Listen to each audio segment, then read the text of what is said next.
యోబు గ్రంథం 19వ అధ్యాయం. అంతటా యోబు ఇలాగున ప్రత్యుత్తరం ఇచ్చెను. ఎన్నాళ్ళు మీరు నన్ను బాధింతురు, ఎన్నాళ్ళు మాటల చేత నన్ను నలుగగొట్టుదురు. 10 మారులు మీరు నన్ను నిందించిరి, 10 మార్లు మీరు నన్ను నిందించిరి. సిగ్గులేక మీరు నన్ను బాధించెదరు. నేను తప్పు చేసిన ఎడల నా తప్పు నా మీదకే వచ్చును గదా. మిమ్మును మీరు నా మీద హెచ్చించుకొందురా? నా నేరము నా మీద మీరు మోపుదురా? అలాగైతే దేవుడు నాకు అన్యాయము చేశాననియు తన వలలో నన్ను చిక్కించుకొనెననియు మీరు తెలుసుకొనుడి. నా మీద బలాత్కారము జరుగుచున్నదని నేను మొరపెట్టుచున్నాను గాని నా మొర అంగీకరింపబడదు. సహాయము నిమిత్తము నేను మొరలిడుచున్నాను గాని న్యాయము దొరకదు.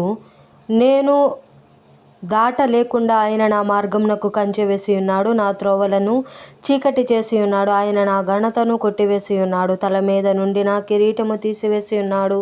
నలుదిశలు ఆయన నన్ను విరగొట్టగా నేను నాశనమైపోతిని. ఒకడు చెట్టును పెళ్లగించినట్లు ఆయన నా నిరీక్షణాధారమును పెళ్లగించెను. ఆయన నా మీద తన కోపమును రగులబెట్టెను. నన్ను తన శత్రువులలో ఒకనిగా ఎంచెను. ఆయన సైనికులు ఏకముగా కూడి వచ్చిరి.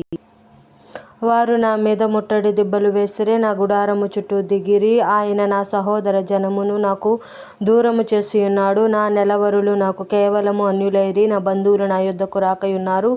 నా ప్రాణ స్నేహితులు నన్ను మరచిపోయి ఉన్నారు. నా ఇంటి దాసదాసి జనులు నన్ను అన్యునిగా ఎంచెదరు. నేను వారి దృష్టికి పరవాసినై ఉన్నాను. నేను నా పనివాణ్ణి పిలవగా వాడేమీ పలకకుండా నున్నాడు. నేను వాని బ్రతిమాలవలసి వచ్చెను. నా ఊపిరి నా భార్యకు అసహ్యము. నేను కనిన కుమారులకు నా వాసన అసహ్యము. చిన్నపిల్లలు సహా నన్ను తృణీకరించెదరు. నేను లేచుట చూచిన ఎడల బాలురు నా మీద దూషణలు పలికెదరు. నా ప్రాణ స్నేహితులందరికీ నేను అసహ్యుడనైతిని. నేను ప్రేమించిన వారు నా మీద తిరగబడి ఉన్నారు. నా ఎముకలు నా చర్మముతోను నా మాంసముతోను అంటుకొని ఉన్నవి. దంతముల హస్త చర్మము మాత్రము నాకు మిగిలింపబడి ఉన్నది. దంతముల అస్థి చర్మము మాత్రము నాకు మిగిలింపబడి ఉన్నది. దేవుని హస్తము నన్ను మొత్తి ఉన్నది. నా మీద జాలిపడుడి, నా స్నేహితులారా, నా మీద జాలిపడుడి. నా శరీర మాంసము పోవుట చాలు నన్ను కొనక దేవుడు నన్ను తరుమునట్లుగా మీరేలా నన్ను తరుముదురు. నా మాటలు వ్రాయబడవలనని నేనెంతో కోరుచున్నాను. అవి గ్రంథములో వ్రాయబడవలనని నేనెంతో కోరుచున్నాను.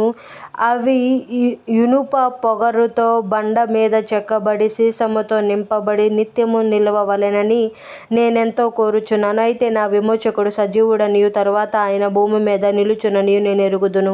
ఇలాగు నా చర్మము చీకిపోయిన తరువాత శరీరముతో నేను దేవుని చూచెదను. నా మట్టుకు నేనే చూచెదను, మరి ఎవరును కాదు. నేనే కన్నులారా ఆయనను చూచెదను. నాలో నా అంతరేంద్రియములు కుషించి ఉన్నవి. జరిగిన దాని కారణము నాలోనే ఉన్నదనుకొని